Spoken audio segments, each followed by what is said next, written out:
উর্মির রান্নাঘরে আপনাদের স্বাগত। আজকে আমি সম্পূর্ণ ঘরোয়া পদ্ধতিতে পিৎজা বানিয়ে দেখাবো। তার জন্য আমি প্রথমে নিয়ে নিয়েছি 300 গ্রাম ময়দা, 100 গ্রাম দই। দই যদি আপনারা একটু টক বেশি খান তাহলে পরিমাণ মতো একটু বেশি দিতে পারেন। আমরা যেহেতু মিডিয়াম খাই তাই আমরা 100 গ্রাম দই নিয়েছি।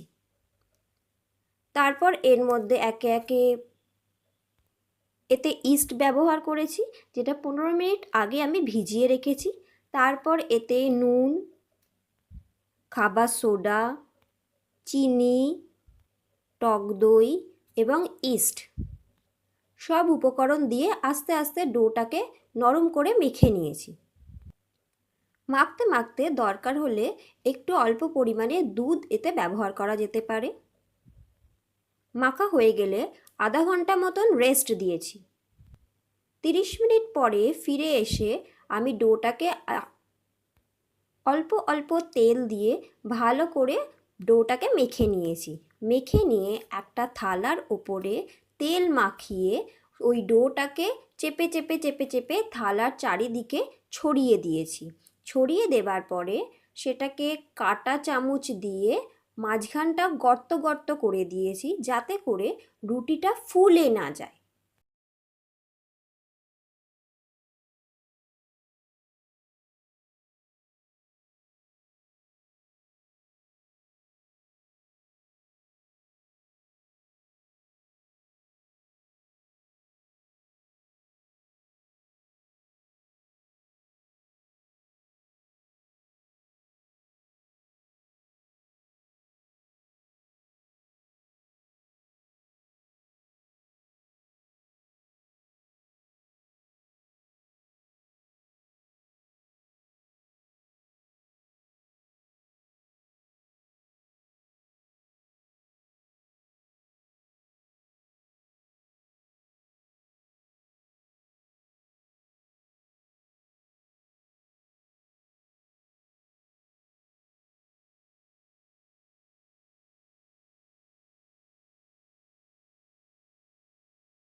তারপর এতে একটা সস ব্যবহার করেছি, টমেটো সস, যেটা আমার সম্পূর্ণ ঘরোয়া পদ্ধতিতে করা।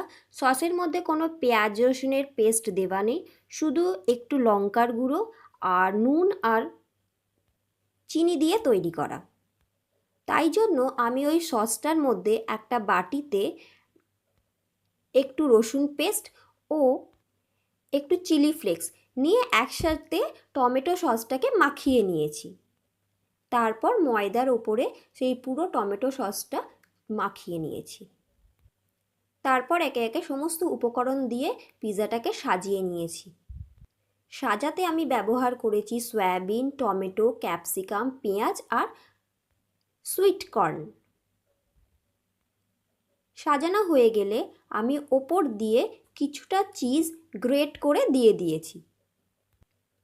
তারপর গ্যাসে একটা বড় কড়া নিয়ে তার মধ্যে একটা বসিয়ে তার ওপরে ঢাকনা দিয়ে প্রথমে আগে ওটাকে প্রিহিট করে নিয়েছি, কিছুটা গরম করে নিয়েছি কিছুটা সময় ধরে।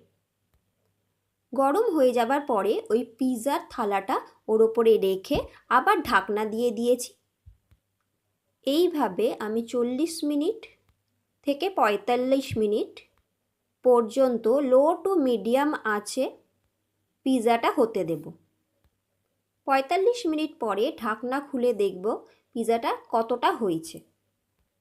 একটা চামচ ঢুকিয়ে বা একটা কাঠি দিয়ে দেখব যে ভেতরটা তো বেক হয়ে গেছে কিনা।